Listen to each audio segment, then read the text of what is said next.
And welcome everybody to another Mark Bishop show. As you know, it's like a box of chocolates. You never know what you're going to get. The old cliche, but it is like that with people too, because on this particular show, I have liquors all sorts, meaning that professors to sex therapists to oh God, you name it, every walk of life. But that's the idea of the show because I like interesting people and I like to hear their stories. And I like for you to share what their stories are all about, like this lady. Her name is Angela Skirtu. You may have heard of her actually. She's a speaker, an author, couples and a sex therapist, and a YouTuber and a podcaster as well, a member of the clan, so to speak. And she is at St. Louis Marriage Therapy LLC. You can look her up from there. And if you want to email her, you can do all of that too. So Angela Skirtu, which she was raised in St. Louis, Missouri. She got her bachelor's at the University of Hawaii and her master's at the University of Oregon. No dimwit, huh? Which was the better university, Angela? And welcome.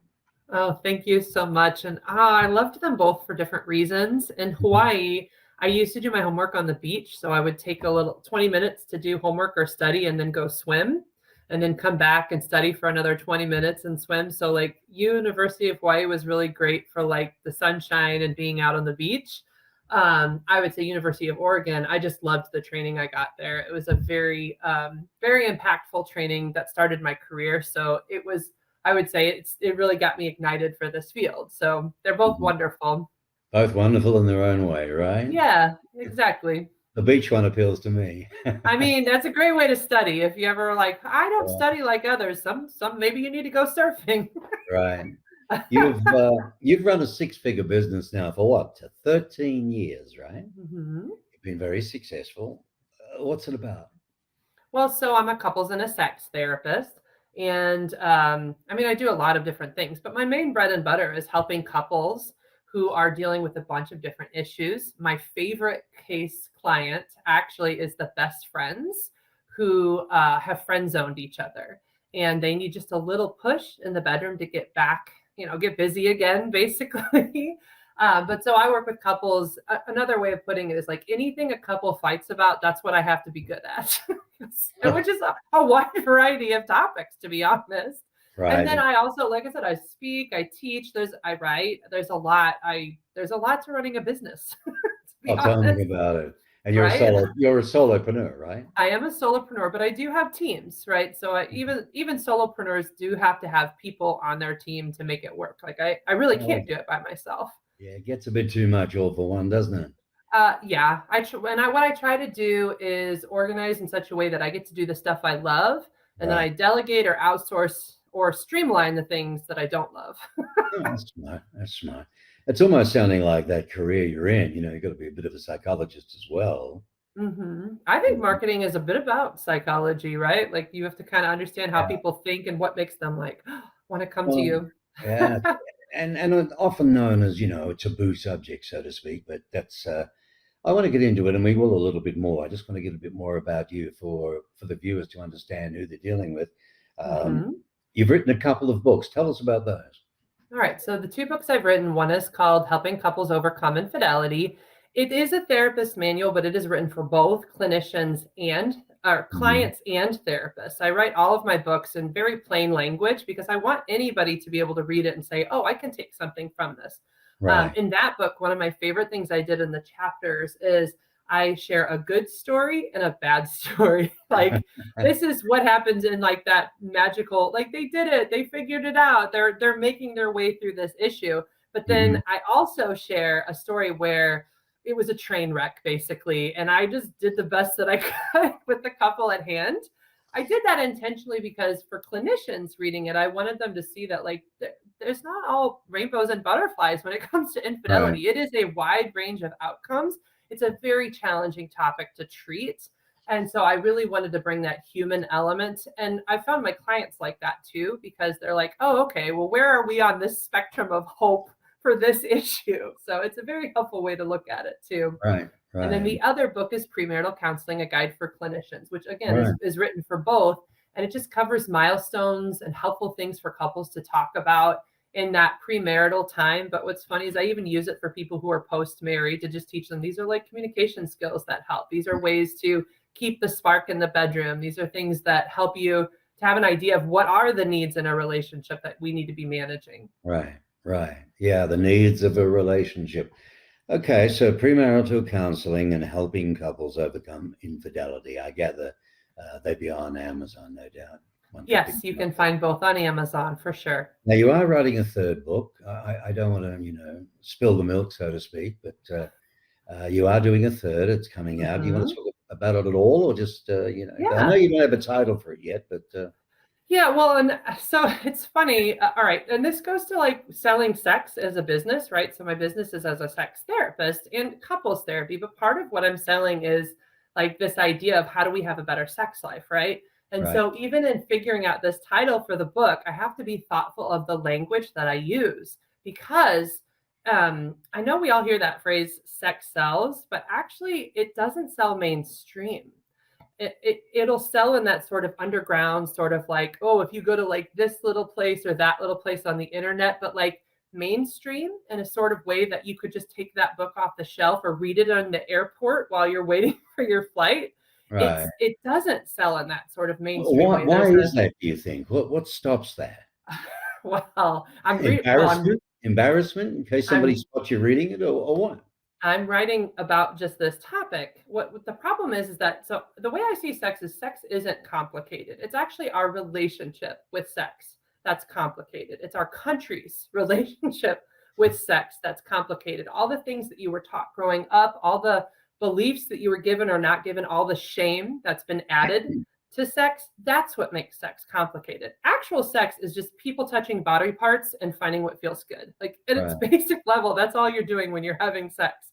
But because we add all of these complications and relationship to it, then when somebody is sitting at the airport reading a sex book, they might be, what if somebody sees this? Is this okay? Should I be reading this?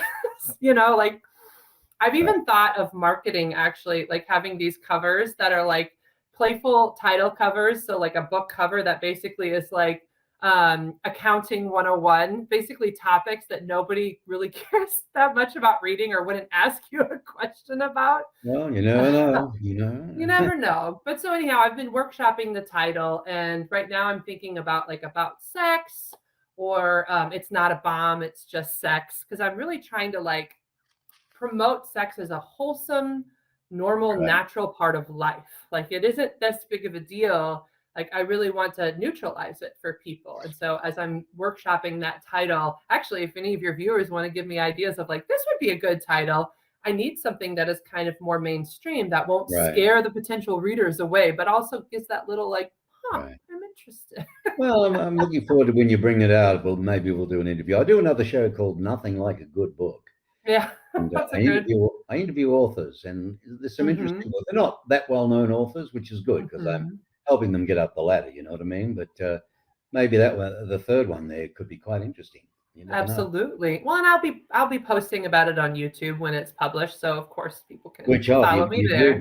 you do have a YouTube channel, don't you? What is that now? What's the So address? just look up my name, Angela Skirtu, at YouTube, and you'll find my YouTube channel. And I just put different Right. relationship skills. They can be from the sexual health perspective, relationship health. I even have parenting skills on there. Because again, doing couples therapy, you have to be able to talk about anything a couple fights about.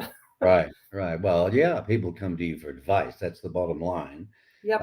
They're not coming to you to look at a porn movie, that's for sure, you know. Yeah. Interesting. And you just said all they got to do is look up Angela's Go-To on the Hmm. YouTube channel and they find you. I wish mine was that easy.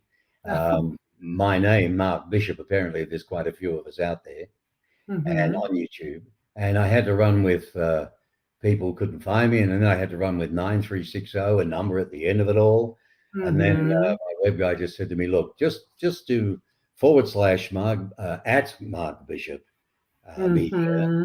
Business podcasts." And apparently that's working now. People are going straight to it, which is good. That's So that's a great. helping hand. Now That's you're a why I busy love the boy. weird name, for example, Well, because yeah. it's I like mean, how many strange. Spiritus are out there?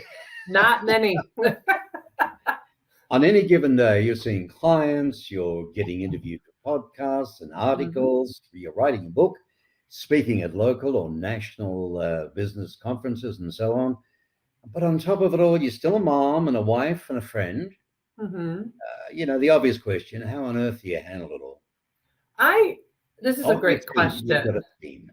No, this is an important question for all business owners and entrepreneurs because Yes.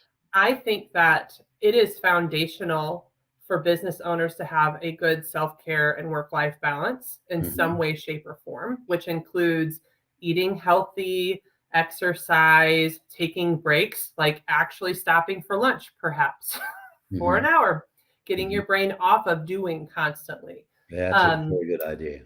well, we need it. We need breaks and you need downtime, right? So, like, how I do it is the work that I do has to have a good work-life balance. So I have an end at a certain time in the evening. And actually, I just spent all weekend training for something called a sexual attitude readjustment, where you challenge people's values.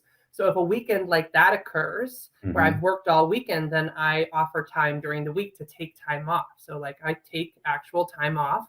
I Right. try to keep my hourly Good idea. hourly caseload of everything, not just Hmm. clients, every little project Right. to around 40 hours or less. And there are set times in the evenings where I really am a wife and a mom and I just hang out and I even have my own hobbies. Like that's the other thing. I love working with entrepreneurs because they have so many big ideas and they want to do this, this, and this. And I always love to ask the question, and what do you do for fun? And Yeah. they're like, well, I work for fun. I'm like, no, no, no. That's work. And it is great that you're passionate about your work. For anyone who's listening, who's a cool entrepreneur, I love that you're passionate about your work. And you need to have something else that's very different than what you do, like Yeah. roller skating or Legos or I don't know, painting of some sort. You need other things. You got to And be so I able just make to sure that I have hobbies. stretch the mind. So you help with desire discrepancy, infidelity, co-parenting issues, finance issues, wanting to have better sex. I mean, at the end of the day, a couple would come to you with issues and problems based on their sexual life, if you like, together. Hmm. It's either him or her. I'm interested to understand, are there specific age groups more than ever? Is it 5 years after marriage it goes out the door? Is it seeing other women? Is it the woman or is it the man? I mean, how does it all come together? That's a big question. So With I your can experience of 14 years, come well, I on. can tell you there's certain age timeframes and life cycle timeframes that people come in. So, Right. for example, one common time for sexual problems is right after the second baby. They Really? have yes, yes. So like they have a good sex life until after the first baby, and Uh-huh. then they struggle with their sex life at that point. But Hmm. they know they're going to try and have sex for another baby, and so there's a little bit of like having sex for procreation that they do that makes them feel safe or like it's not a big deal. It's just baby stuff. Hmm. And then they have the second child, and that about a year later is when their sex life tanks. And that's when it's usually a year or two after second baby that I'll start seeing people come in and say, hey, we're not really having sex much, we're struggling. You got to think about that time frame, right? Young children, they Hmm. are overwhelmed, there's a lot going Hmm. on, and they probably, so this is something I've been talking to a lot of my people about is who's in your childcare team. So a lot of people are trying to do it by themselves, just the mom and the dad or whatever parents, even if they're not male, it could be female, female, male, male, whoever, whoever you are, Right. however you were designed. Um, but so if there's only two of you and you don't have a childcare team beyond the two of you, then that's part of the reason that prevents them from being sexual is they don't have like someone Mm. they can rely on for dates or someone they can rely on for like, I mentioned having a hobby. How does one have a hobby if they don't have childcare or time to Right. be an adult and Right. not Well, the I can parent? see the mother with two, a baby, the second Yeah. baby, and the other little one pulling on the leg. Yep. Between all day as a domestic engineer trying to run that company, with headaches and God knows what else, and Mhm. then so hubby's busy, tired too. But at the end of the day, his testosterone is up or whatever, and there's problems, right? Yep. No, I've got a headache, or no, I don't feel like it, or Mhm. this or that, or Yep. it's such a psychological thing. There must be thousands of couples There are. Literally hundreds of thousands of couples. There are, and these days both parties are working now. Yeah, It's more rare for one person to work and one person to stay home. Like they're both working full-time jobs and then doing full-time parenting and right, trying to figure this out. And some right. of them are doing it in isolation, and that can be the problem. Some of them have help, but they struggle to seek the help because there's also a mommy guilt that many women struggle with. It's funny, I don't hear the term daddy guilt, but I think that it Just can explain go that to both me, ways. Angela. Just if you'd be so kind, just explain Yes. that to me. A mommy guilt.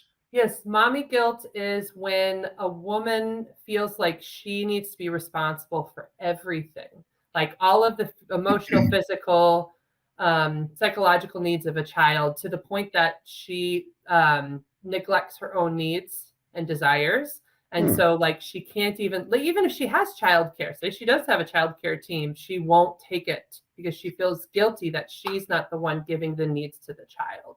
And so, like, they won't go on dates or they struggle to take that leap away from the child and take couples time because they feel like, and like I said, it's not just mommies. I see daddies doing this too. Like couples can do it as a team. It can just be one partner, but it's Right, this feeling of I need to be everything, the be all for this child. And if I'm not, I am doing something wrong. And right. I think it's just a weird cultural shift that has taken place Hmm. that needs a little more balance. Like, yes, you can be there for your child and you can have a personal relationship with your partner and you can be your own person. But we in American society, I think it's a real struggle. Like people basically have working kids and that's their only focus. Right. Which to answer that question, there's a second group that really struggles. And it's the ones who just put their nose to the grindstone and raised the children and just made it all about the kids. And then suddenly the kids get independent. I mean, they don't need you forever.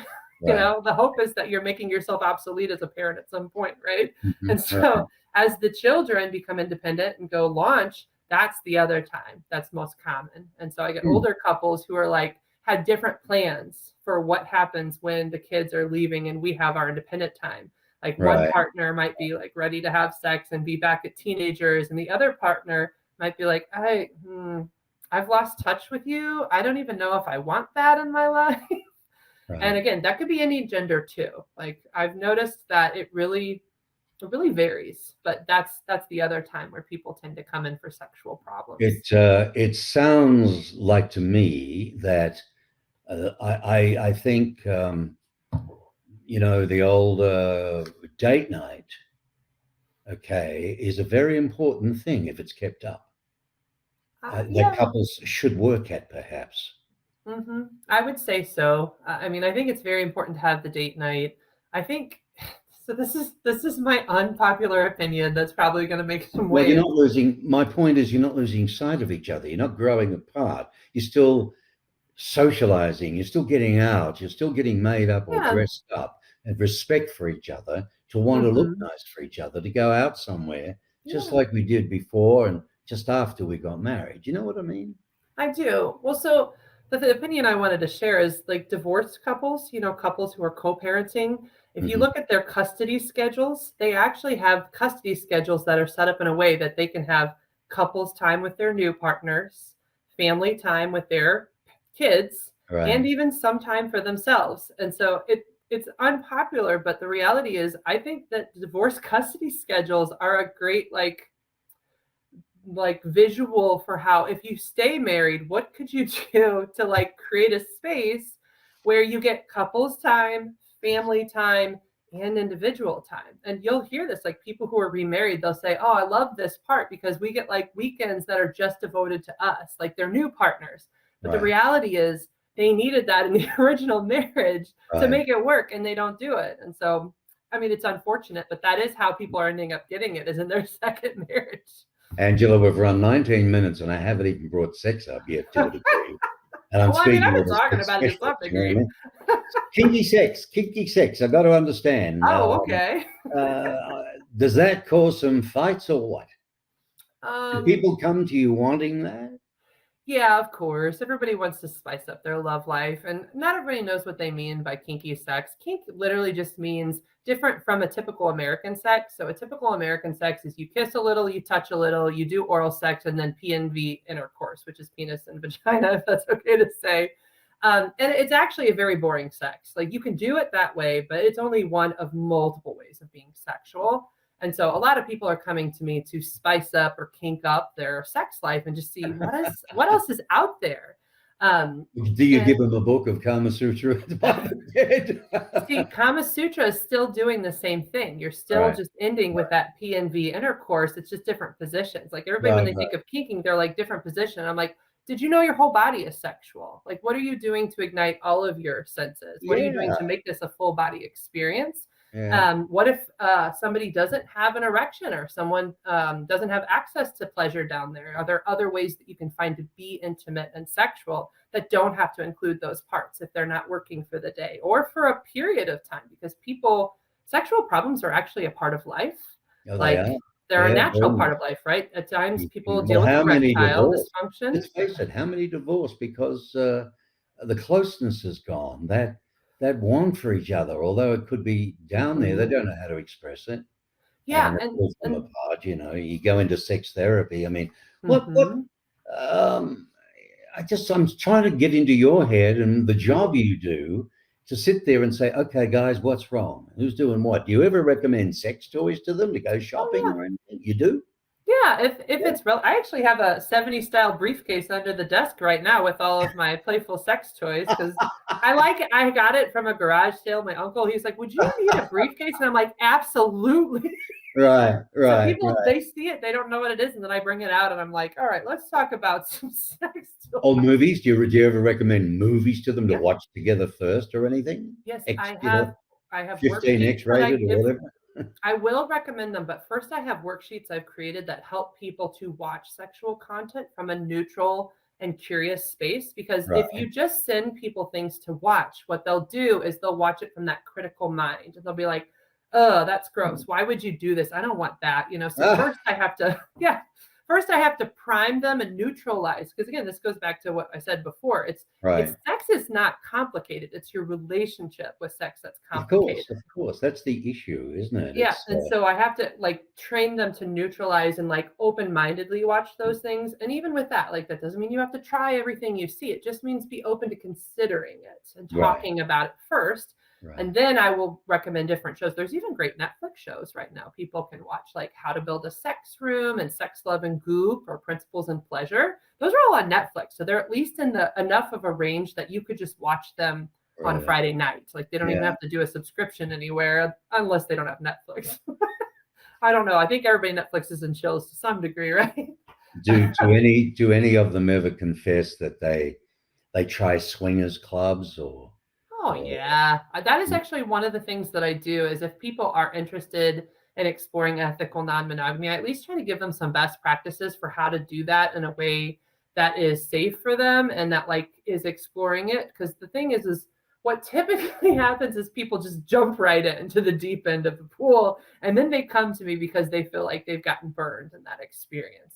And um, I'm really a fan of like dipping your toes in the water. Like take a small experience, try it out, get to know people who are swingers, for example, and like talk to them about what they did to get into this space. And then like over time get there. But most people, like not everybody comes to me before. Usually they like, we have a unique culture in that we don't like to get help until everything's broken. television's So done.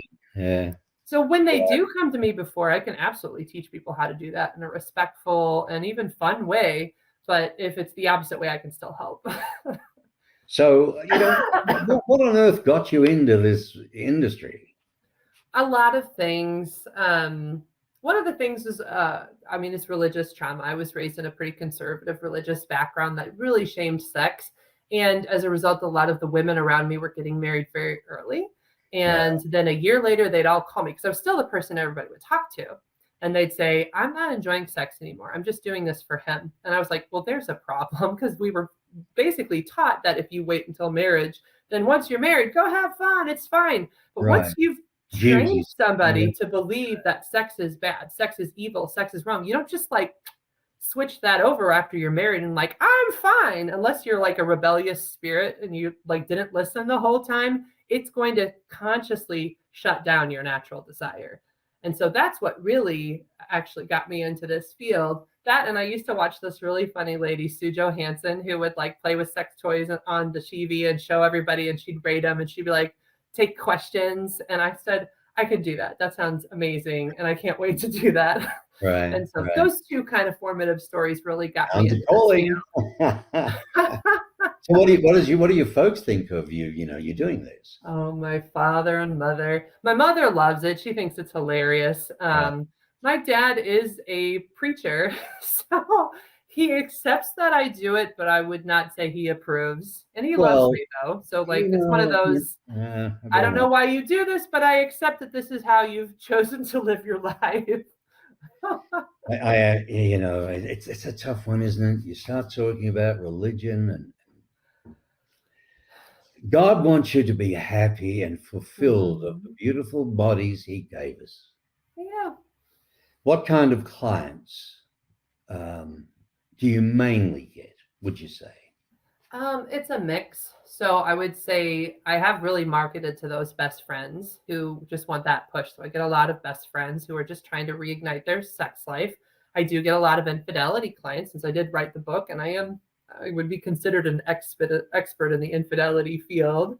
Mhm. And then it's all across the gamut, you know, like I have people who want to try different kinks or who want to become ethically non-monogamous. I have people who are just there because they're struggling with parenting and how that impacts their intimacy. Right, Because, of course, right, if you're fighting about your kids right before you're trying to have sex, like that impacts things. So right. I always say that sex therapy is life therapy. You really have to like improve the whole quality of life to improve a sex life.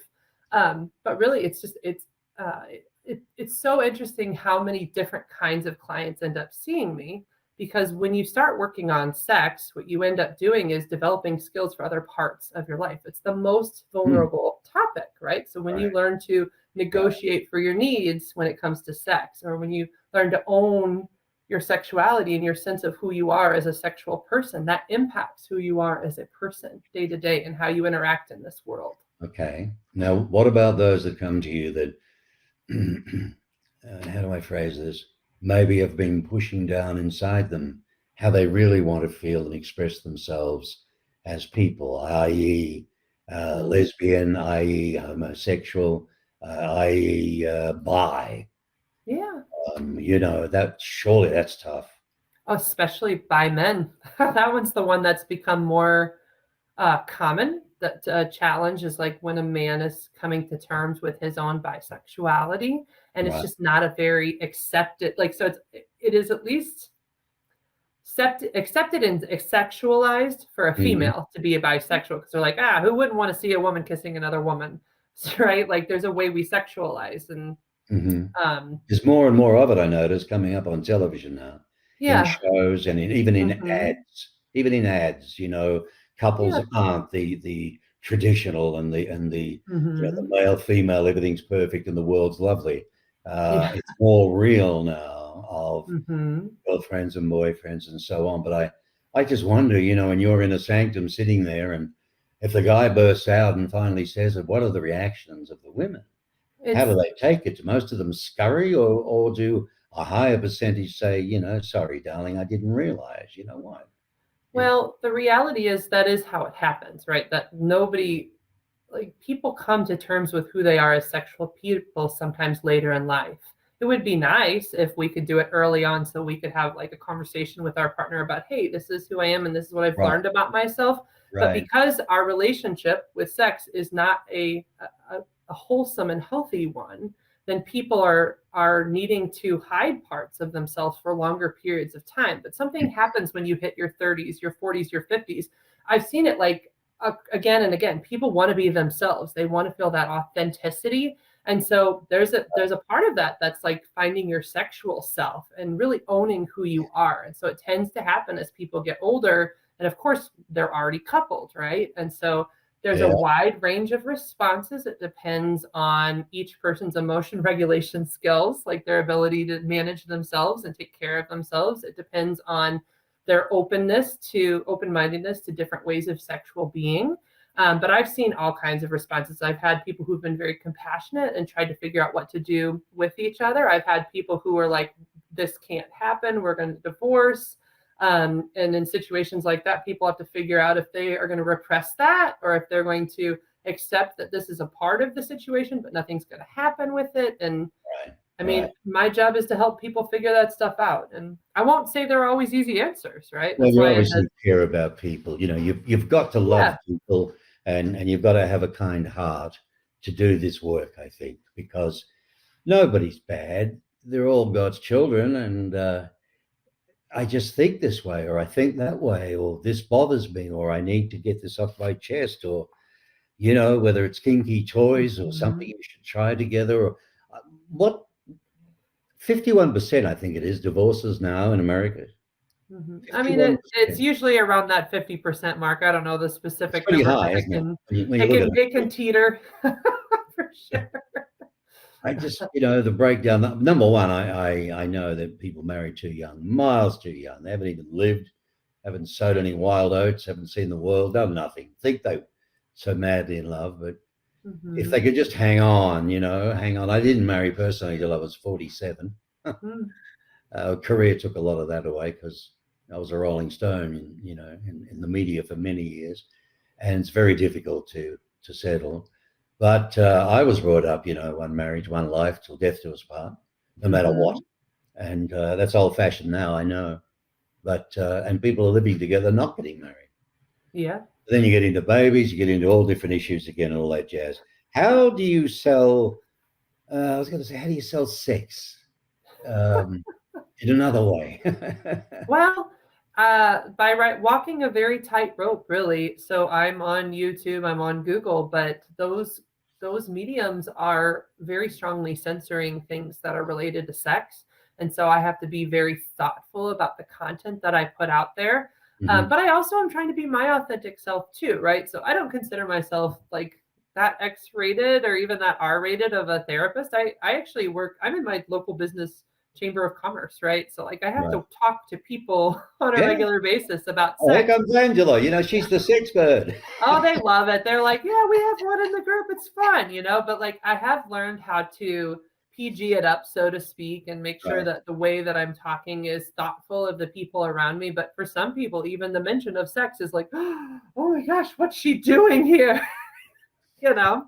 And so, I mean, that's so actually in certain groups. So I've been in the Bible Belt for a really long time. This is St. Louis, right? And Used to so be, even my website title is Therapist in St. Louis, which is very generic. And I was intentional about that. St. Louis marriage therapy. I didn't say St. Louis sex therapy. I don't have a website that's a sex therapy site because I right, wanted people to be like, it's okay.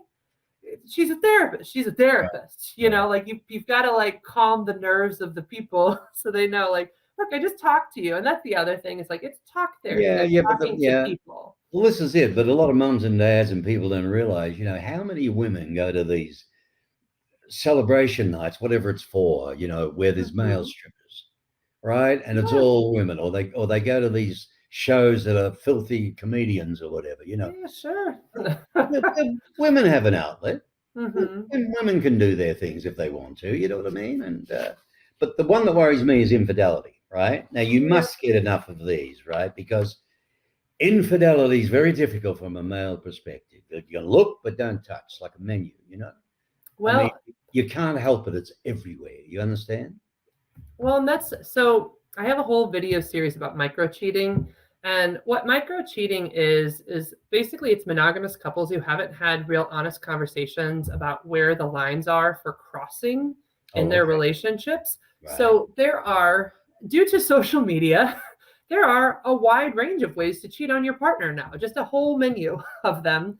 Yeah, And not everybody agrees with what those lines are, right? So what I do with people who are kind of in that middle ground where it's like somebody kind of crossed a line, but they didn't even know it was a line. Here's an example. So on Facebook, is it okay to like somebody's post? Well, I mean, it should be or shouldn't it be? It depends on your values. And if it's the person of the opposite sex, is there a certain number of likes that start to bring a red flag for me? Or is it no, just whatever? It's Facebook. Facebook is Facebook. It's not a big deal. Like when does it cross the line? Or for example, even in compliments. So these are the conversations I'll break down with couples just to get them being clear with each other about what their boundaries are. My right. job isn't to tell you this is what is cheating and what is not, other than cheating to me, the definition is going outside of whatever your agreed upon boundaries are in the relationship. So let's get this straight. The very first thing you're talking about is you set the boundaries. Yeah, but people That's aren't number setting one. the You've got to have a boundaries. discussion to set the boundaries, You right? have to have an overt discussion about here's what I think are the boundaries that are crossing out of our relationship agreement. Because, like I said, some person might like someone's Facebook post and be like, whatever, that's not a big deal. A very different person will say, no, you keep liking this one person's post, and that's this, maybe your ex-girlfriend or something, right? Like, when does it become disrespectful? When does it feel like it's crossing the line of our relationship agreement? And couples need to have very direct conversations. You talk about Facebook. I hate the thing. The worst thing that ever happened in the world was social media. I'm telling you now, it's killed conversations, couples, divorces, God knows what, children in trouble. Oh, here's the deal: meeting somebody and having lunch, business lunch. Drink after 5 o'clock. You're right, at least 2 other things. Next minute, you're in their bed. Now, that to me is infidelity. But then again, hey, if I had the conversation early with the cheese and kisses, right, the missus, the boundaries were, you can do what you want to do, but don't bring it home. Yeah, and see, I wouldn't agree with you on all of those boundaries for myself, right? So, like, me and my partner have to network as a part of our jobs all the time, right? Like, I just did networking this morning with a guy. It was breakfast, but like, I don't think networking and having a conversation about a business would be in the cheating category. No. I didn't say having that was. I'm saying if it went further, infidelity is if you're married to somebody, you're married to them, right? You're supposed to love them and they love you. And the biggest thing is trust. To me, it's trust. Well, I understand what you're saying, but like, this is how far I go with it, right? So like, even networking, for example, some people would say, I'm fine with you networking in the morning or at lunch when I know that it's a daytime activity, but doing drinks alone with somebody after work feels like crossing a line for me. Okay. And so, but they may feel different about it being in a group situation. Like if you're going to a group, because there's those after hours networkings that are group things, that feels okay because that's everybody going there. But if you're alone drinking with somebody, what are you doing drinking? And again, I'm not telling you whether these are right or wrong. I'm telling you the conversations that happen in my office. Yes. And all I care about is helping them get on the same page so that they're not unintentionally hurting each other. Because what's crazy is a lot of times it's unintentional. It's like, I didn't even know that would have made you feel that way. Communication. It's marvelous, isn't it? Communication. Unbelievable. So why do you think people cheat?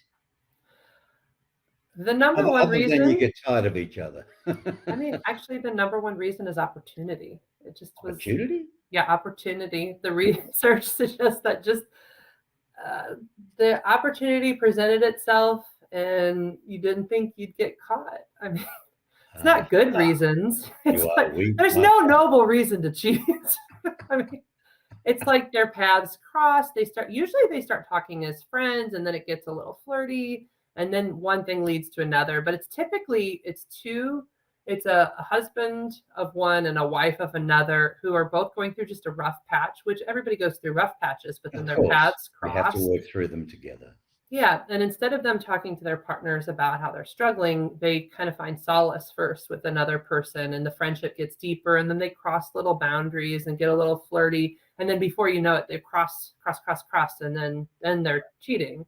And what you'll find is so interesting. I asked them, like, did you think along the way? There's a way their brain almost like shuts off a little bit. Like they just do it. They don't even think about it. So then when you ask later, why did you do this? They'll be kind of confused. Like, I don't know why. I knew it was like, I know I shouldn't, but then it's because there's like, I always say this, but so it's shameful. It's wrong.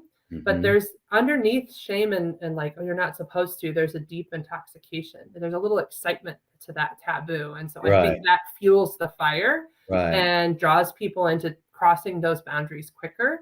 And really, of course, what we all needed to do was just talk to our spouses originally about, hey, I recognize that I'm feeling drawn to this other person and I don't want to do anything, but I'm feeling this in me. Like I'm recognizing that I'm feeling unfulfilled in our relationship. Can we talk about this? And that's actually the kind of conversations I get them talking about for prevention, because you can prevent infidelity Okay. people are having honest conversations when they're feeling that draw away.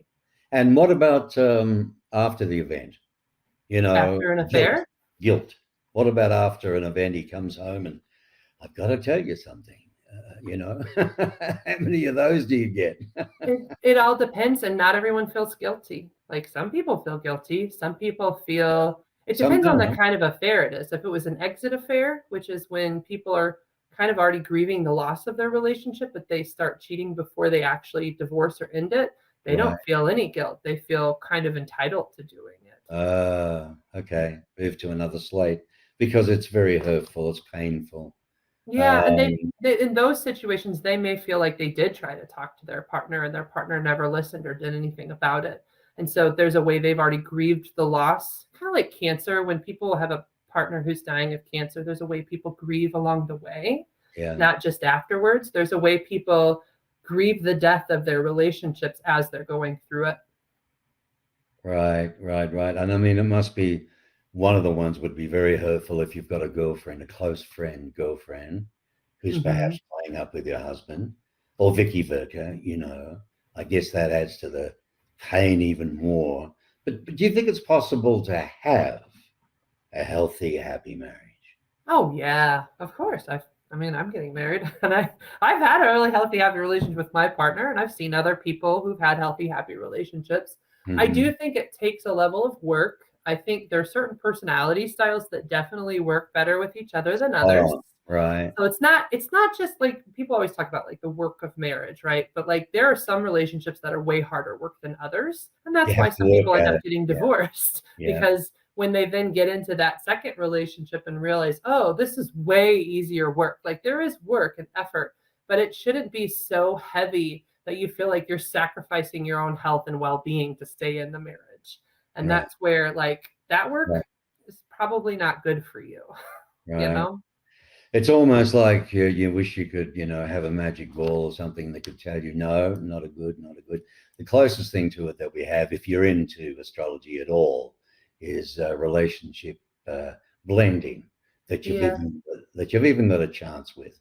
You can take that with a grain of salt. But married people can have good sex, right? Or should they Oh just give yeah. up They can definitely have good sex, but they with do your wife? well. Good point, Mark. And yes, they can have good sex. Yes, they can have good sex with their wives. But one thing that does have to happen. So everybody typically has a honeymoon period in the first 1 to 2 years of a relationship. There comes a point after that honeymoon period where they actually have to put intentional effort into their sex life. Couples who know that that's part of keeping their sex life strong, then keep up a healthy sex life. And part of that work is just communication, being direct and open, and being willing to sexually evolve with each other. Right. Those are the couples who have a good sex life. And I do know couples who've been together 20 years and are still just madly and erotically in love with each other. But the couples who go through that honeymoon period and then start to lose their desire but don't put any effort in at that point will just have a slow trickle away until they hit dead bedrooms. And like I said, it usually happens after second kid. And either they'll Yeah. come and get my help or someone like me's help, or they'll just put their nose to the grindstone and keep doing kid stuff for the next few years until it resurfaces after the kids go away, because that's one of the things they'll do to justify it. They'll say, you know what, this is just the time that's about our kids, so I'm not gonna worry about this. I'm gonna compartmentalize my sex life or my lack of sex life and just focus Right. on this for now. But Right. then once those kids are gone, you can't compartmentalize it anymore because they were still thinking, okay, but they're gone now. So what about us? Can we do us? Mm-hmm. Well, it's too late, my love. I've got this bimbo around the. That happens too. I will Oh, always dear, oh have a dear, oh job. dear. So in closing, what's it take to keep a strong sex life in a long-term relationship? In a nutshell, what are your recommendations, boss? A couple things: good communication, clear, direct communication, a Mm-hmm. willingness to evolve sexually throughout your life, and Communicate, a neutral relationship with willingness sex. to evolve, and Evolve a discussion, neutral. open with Yeah, each other. evolve. Be open to new things, trying different things, exploring different sensations in the Discussing sex, body. discussing Yeah, sex, right? very Because clear couples don't do communication that, about do they? sex. Talking about sex, talking about your interests, desires, things you like, things you don't like, things you Right. like to try.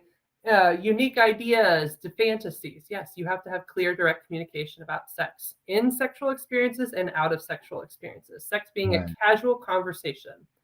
So that it's Yeah. not like, oh my gosh, sex is a bomb. It's like, yeah, I was thinking about this sexual thing. Oh, interesting. Well, I've never thought of that. What do you think about it? That casual of a conversation.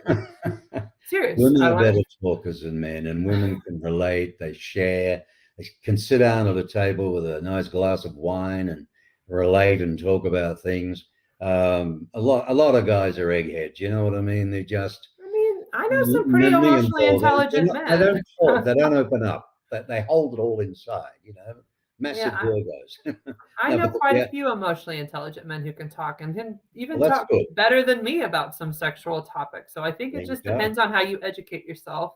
But they also need to evolve, and you need a neutral relationship around sex. So that means not negative or positive, just a curious open mindedness to see what's out there, explore different sensations. Right. Like, not that sort of, oh, sex is bad or evil or dirty. Like, no, sex is sex. It's a natural part of life. It's okay. Yeah. Like, it literally created you and Do you me. Like, do you ever have conversations, for instance, with the couples where he might say, or she might say, you know, no, well, it'd be him first, I would imagine, you know, there's this absolute doll, you know, on the TV in a series or something or other, and you know, mhm. high heels and suspenders, and you know, really spunky. And maybe he'd like to say, "Oh my God, look at that! Wouldn't you love to get that?" Right now, the woman can say, "What a hunk!" Oh, you know, the big guy comes up with muscles and this and that. Is that therapy in being open? Yes, absolutely. I think all of my therapy is teaching people to be open-minded and to go back to like where boundaries are. Some couples, it is okay to just talk openly about, oh, I think that man or that woman or that person is hot. Like some couples, it doesn't hold them back or they don't take it Right. personally because somebody finds someone else attractive. There are attractive people all over the world. Like That's to it. think that you will never be attracted to other person is an unreasonable expectation. Oh, hopeless, hopeless. That's what I It's started. silly. That's why I said, you know, you're a look but don't touch. You know, Yeah. that's the old adage. If once you're married, sort of thing. It's you Yes. know, no matter Some how much. couples look and don't necessarily touch, but do complement together. Some couples look and touch if that's the boundaries they're setting. Because again, I work with ethically non-monogamous folks too. So there Right. are couples who have ways to touch. I think there's something in this business where you're going to have 10 wives. You know what I mean? I mean, as long as each of those wives is consenting and open to that relationship style, you can do whatever you want. Yeah, right. And if they're not, then you can't. Or you have to find somebody who is open to that. Angela Skirtu, that's SKURTU Yeah. at gmail.com. Is that's no, that's your, they can get you there too. But here's the thing I really want to give you folks, the therapist.louis.com, right? HTTPS and so on, www. Therapist in St. Louis. So it'd be St. Louis. stlouis.com. All right. Well, I was taught St. Louis. It's very hard pronunciation. But you have a. I'm from Melbourne, Australia, Mm, right? All over really, but Melbourne. You have a Melbourne, don't you, in America? yeah. Well, I mean, Not a potato, you know. I try to listen to people's accents, so I'll say Melbourne if that's Well, what I you heard say one it's supposed to yesterday be. which surprised me because I always thought it was. Come on, I should know it. It got flooded. You know, the famous jazz place, New Orleans. I know. Nolans, yeah, Nolans. I used to say New Orleans, right? New Hmm. Orleans, and someone said, no, no, no, no, no, no, it's New Orleans. No, oh, okay. And yet, I'm watching a news report the other night, and here's this dude, a dignitary of all people, says New Orleans. I Hmm. thought, oh, okay, so it's not New Orleans. I mean, it's everybody can do whatever they want, right? Whatever you want, whatever it is, go and have some good sex. The lady that opens the bedroom doors. Yes. That's who she is, Angela. It's been a pleasure. Thank you. I've learned a lot from you today. Thank you for And having me. it's people can contact you how? Share that. Well, the real place I want people to find me is on YouTube. So if you can connect to YouTube, it's Angela Skirtu. Just look Angela Skirtu up on YouTube. And you did mention the email. So people can email me. They can submit a contact form at therapistinstlouis.com. My ask is that you like and subscribe on YouTube and submit your comments. I do respond to them and I learn from y'all too. So if there's anything people are like, I want to learn more about this, send me a comment. Maybe I'll make a video about it. Right, right. Now that's good. You can learn from Yeah. followers, right? I learn from them all the time. It's same for me, ditto, folks. Appreciate any support, do the like thing and everything else you've got to do. And by all means, I do say you could send me an email to mark@markbishopmedia.com. Love to hear from you, any comments. I'm trying to find fascinating people and keep it light, no heavy politics. We've got enough of that around us, haven't we? This is fun. And it was a pleasure. And I thank you for being on the show. Thank you for having me. Goodbye.